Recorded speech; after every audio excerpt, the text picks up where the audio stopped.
खैला है तोर सुनता मत खैला है कसना खैला जानो कैसे जैसे आमा के खैला करिया गया ऐसे खैला है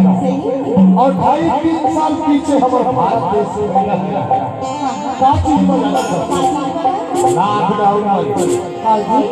कैसे खैला है जानता कैसे